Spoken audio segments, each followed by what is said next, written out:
another episode of Beer for Breakfast ABV. Actually, the last episode of 2019. The last episode of the decade. Wow. Crazy. How could I not end 2019 without it being Karl Strauss? Of course, I have my beer drinking partner in crime with me, also brewmaster of Karl Strauss, Paul Segura. Aloha. And he brought along with him Lyndon. Lyndon is the head brewer Hello. of innovation. He's very innovative. So between research and development, innovation, you two are just bringing it all in there, and I love it. Yeah. Dude, stoked to have you. Yes. Welcome to the show. Cheers. Cheers. I think you've been on it before, but it was maybe just audio Maybe at the time. Maybe. I don't been a while. remember. So Anyway. we're pre-funking with everybody's favorite beer, the beer that really got into a lot of people in the craft beer, at least got me into it, Red Trolley. Had no idea Red Trolley's in cans now. Brand new in cans. Yeah, here we go. A lot of people. 16 ounces. Yeah, right. I mean, it's perfect session size for Red Trolley. A lot of people didn't know we were doing that in cans now, so I thought, okay, well, why don't we pre-game or pre-funk with that beer? Have you guys completely moved away from glass other than the 22 ounces? No, we still do like most of our core brands, Aurora, Mosaic, Trolley, but I guess those are kind of being less popular. Bottles are out in the market now, so we're kind of, going with the times and doing a lot of beers in cans now. All the options available. Right. Although we're doing less of the 22 ounces, we're doing mostly just like Rec Alley and the commemorative bottles of like Christmas beers or whatever. So before, I obviously did not read this can and didn't realize that it was a golden stout. I thought it was just a coffee stout, and I was like, wait a second, I think they put the wrong beer in the can. Nope. But this is where we go back to that. We don't drink with our eyes, we drink with our mouths. And I can already smell the coffee coming off of this. Yes. Very, aromatic? Yes. Nice. Yeah, you've got all the terms down now. Trying. So like Karl Strauss decided, I mean, it's been a cold, wet winter so far, but we decided to make this kind of our season of stouts, if you will. So we got 3 different stouts that we're going to be talking about today. The first one is a collaboration with Bird Rock. We've had with Bird Rock for a long time. We've had a nice partnership, wouldn't you say, since we started doing Rec Alley? Yeah, Bird Rock coffee is in our Rec Alley, and we use it at about like half a pound per barrel, and it kind of brings out the coffee stuff that's already in the roasted malts and that kind of stouty flavor, so it helps kind of accentuate that. And this one, so instead of half a pound, how much does this one use? Yeah, it's 3 pounds per barrel. So over the top on the coffee to really make up for it not having any darker malts. Does it have caffeine in it? A little bit. Does that come out like when you're making like a coffee stout or anything like that? Does the caffeine stay? Well, or is that... it's a little bit like a cold press, right? We let the coffee beans sit in the beer for like 48 hours, and that imparts not just like the flavor and aroma, but there's a little caffeine in there. Not a whole lot. Like, I don't know, the regular Rec Alley is about the same amount of caffeine as like a decaf coffee, which still has some in there, but not a lot. And this one's got a little bit more than that. Yeah, just a touch. It's no Four Loko. Right. So what you're saying is I can't skip out on Starbucks every morning and just have one of these. It's not going to have It's not going to give you the same effect. Well, darn it, you guys. How can we get that effect? How do we... Is that a thing? Actually, is that a thing? Can you have caffeinated beer?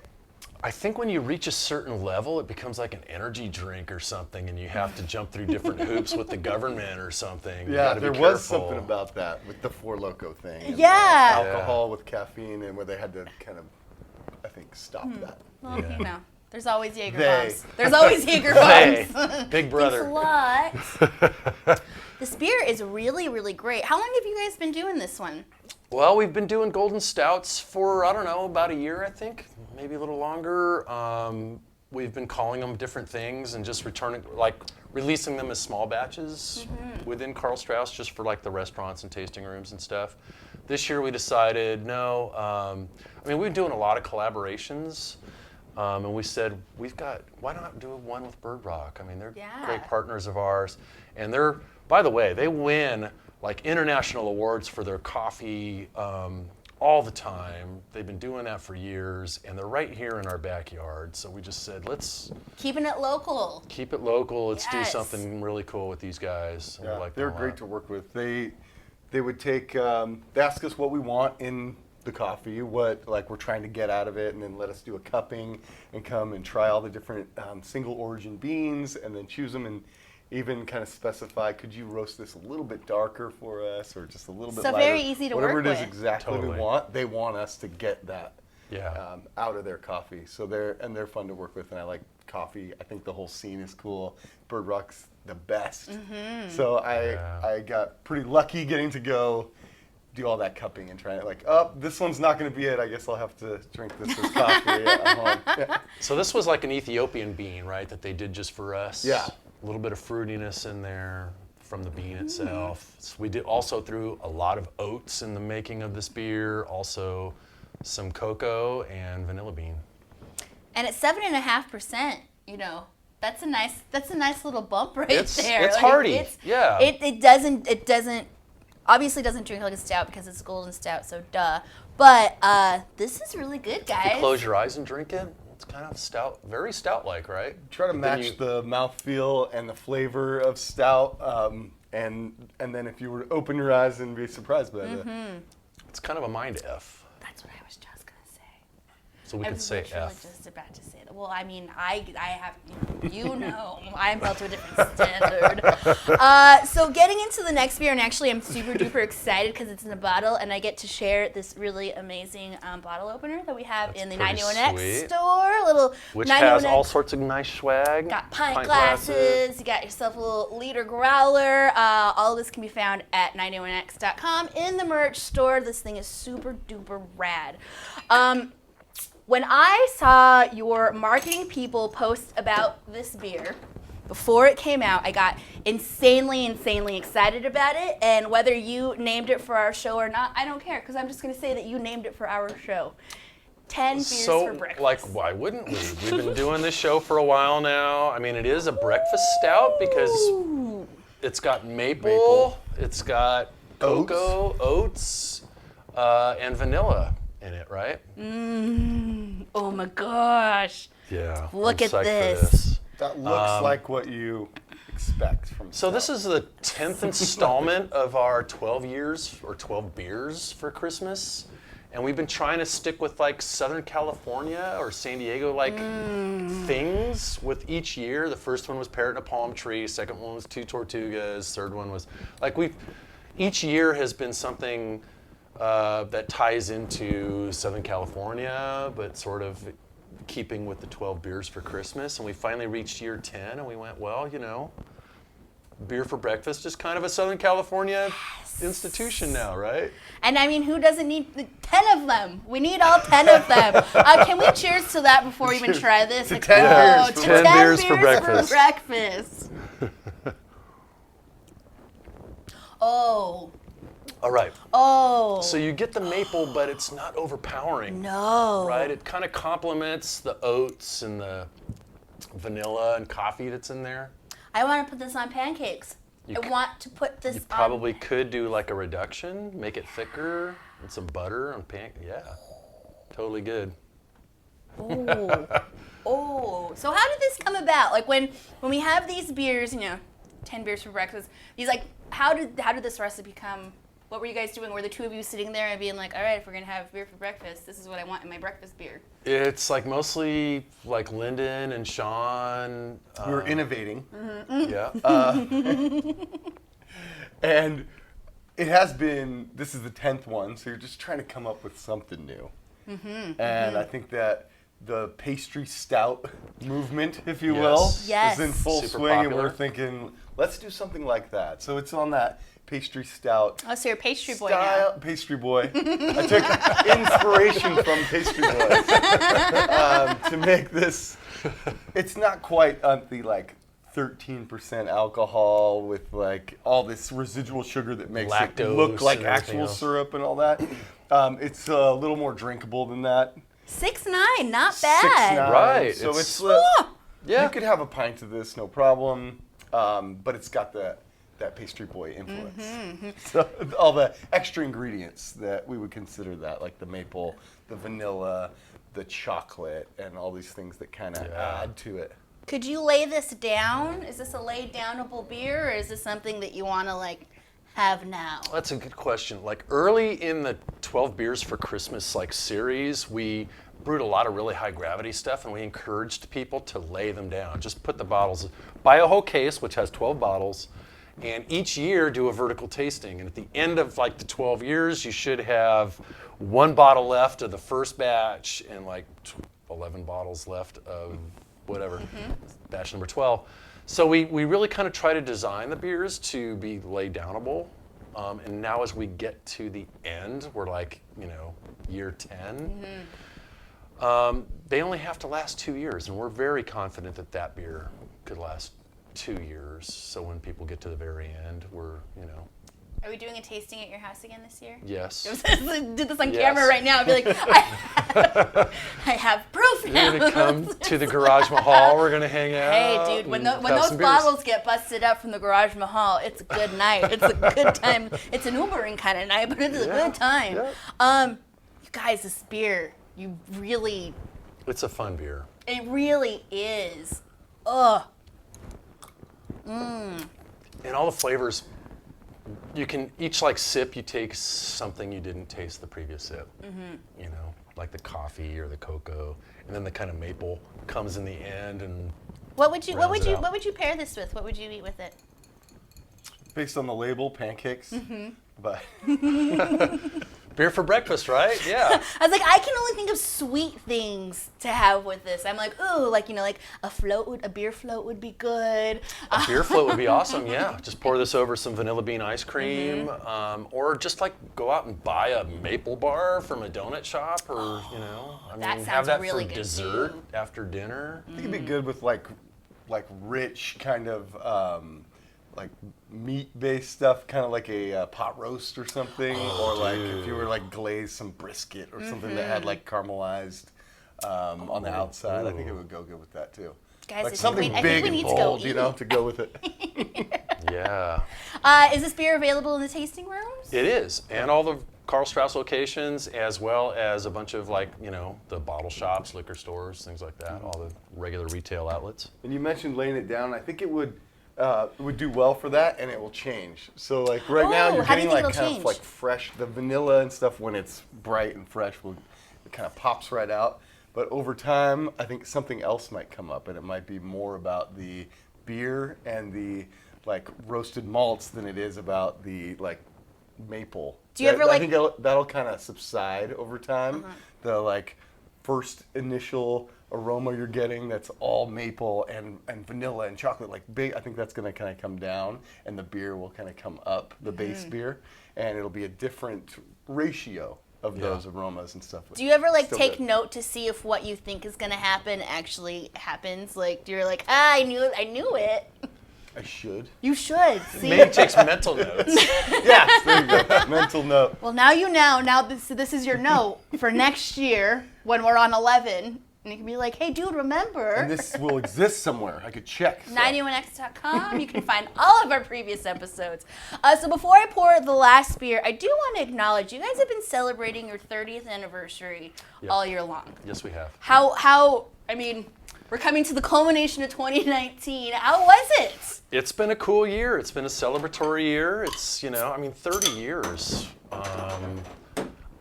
I think, Matt and Chris, when they started, and Karl, when they started Karl Strauss, they kind of went, well, we want to make a company that's going to be around for a long, long time, right?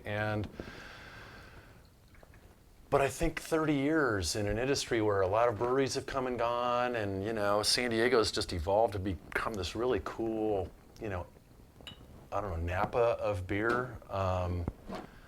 We feel blessed, we feel lucky, we feel like there's a lot to be thankful for, and we're still making beer, we're still relevant in a city that's known for beer. Well, cheers to that. Cool. Cheers to Matt and Chris, and of course to Karl Karl. and everybody at Karl Strauss. You guys, seriously, it's really exciting when people from outside of San Diego know about Karl Strauss when really you guys have just stayed like in our backyard of Southern California. Like people outside of California, when they like come out and they see Karl Strauss, it's so exciting. I love, that you guys are a part of the community and vice versa. Thank you for everything you've done. Thanks for the kindness. Yeah, people are kind of surprised. In other parts of the country, they're like, Karl Strauss, okay, how big are you guys? And we tell them how much beer we make, and they're like, how come I haven't heard of you? What, really? That's crazy. But the state of California has embraced us, and dude, you guys save my ass at Disneyland all the time. Dude, I hear that all the time, that little spot right there, it's right out of the side of the Guardians of the Galaxy ride. You go, you get yourself a nice beer, you go stand in line. By the time you're done with the beer, it's time to get on the ride. You guys have saved me We get so emails many all the time times. beer truck. from people saying Yes. just that, right? Like I'm in Anaheim and it's 100 degrees outside. I'm with my in-laws, my kids, I'm going crazy, and then I find your beer. And then it's like, oh. No, it really is. It really is. Pro tip: if you get the Max Pass, you can order it on the app and just walk up and grab the beer. You don't even have to stand in line. It's amazing. Oh, I didn't know that. Oh yeah, dude, yeah, because that line gets hefty because everybody knows that's the best spot to get beer in all outside of Disneyland. I've stood in line for different rides with a beer in my hand, and it makes the lines actually kind of feel shorter. It does. 45 minutes or so, you're kind of going, okay, I'm going to nurse this beer a little bit. You were just going to stand there with the beer anyway. Right? You might as well be in the line. Right? Yeah, Good exactly. one. Yeah. So this last beer, this is a biggie. Barrel-aged Wreck Alley vanilla bean and Ethiopian coffee. I also just love the side of the bottle. You got the brew date, the bottle date, what it was barreled in, all your IBUs. SRM is even on here. Wow. Yeah. So it's Dark almost to very it's dark. almost futile to put SRMs when the beer's like opaque. 200. But yeah, this one weighs in at 11.3. And this one has spent a lot of times in Woodford Reserve oak barrels, and we take these Madagascar vanilla beans and kind of slice them lengthwise and throw them into the barrels. And You do that? I don't do that. Lyndon and his crew. Oh, okay. That's the same. Yeah, It gets done. It gets done. It kind of goes down the Rolls down. You're like, hey, guess what you're doing today? It is a lot of work, but we come up with a beer like this we can release, with the other stouts that we have. And we still have a bunch of barrels that have more of this in there, so we could probably release some in 2020 as well. And So when you release more, so this will taste differently then, because it's been barrel aged longer than this one right now. So like you said, you have more, like when it comes out, it'll taste a little bit differently. We'll brew in a fresh batch too, Okay. and put some of that in barrels, and then we'll do a blend that tastes right. right. Well, so now- sometimes that stuff Some coming older- right out of the barrels is like bourbon, right? It's just so bourbon forward that we have to sort of blend down a little bit because it's just boozy. Well, now I really want to put you two on the spot right now. Changing of the barrels. Do you guys know yet? Do you know what's going to go into the new barrels? What We do. are you allowed to say? I don't know if we're allowed to say this. Damn it. I think we kind of have to watch what we say. Off camera, will you tell me? Off camera, totally. Okay, deal. So Yeah. guys, if you want to know what the changing of the barrels beer is, come find me. I'll tell you all about it. No, that is one of the best events all year long. Is changing of you. the barrels. It's so fun. Thanks. It's so fun to taste what the beer tasted like beforehand and then afterwards. That's the cool thing, right? Is people get to come in and they taste the beer that's going in. And so we try to encourage people to come back each year because they remember what it tasted like before going into barrels last year. And now they're tasting it coming out of barrels this year, and they're tasting this year's beer going into the barrels. It's so cool. It's such a great It's a event. fun gig. We have it at the brewery. It's usually inside the brewery where we can all hang out, listen to live music, and have beers and food. Yeah, so 31st will be aged and ready to taste there, and 32nd will be We'll go brand in. new and fresh. It's gonna go into barrels, and we can taste some of it. I can't wait. That's usually February. February what? 2nd is our official anniversary, so it's usually a Saturday that's right there. We're celebrating Danielle's 33rd birthday at Changing of the Barrels. Mark your calendar right now. Yes. That is my birthday. You guys, thank you so much for coming by. I could not think of a better way to close out 2019 Beer for Breakfast than with Karl Strauss. You guys are Thank killing you the for having game as us. usual. Appreciate it so much.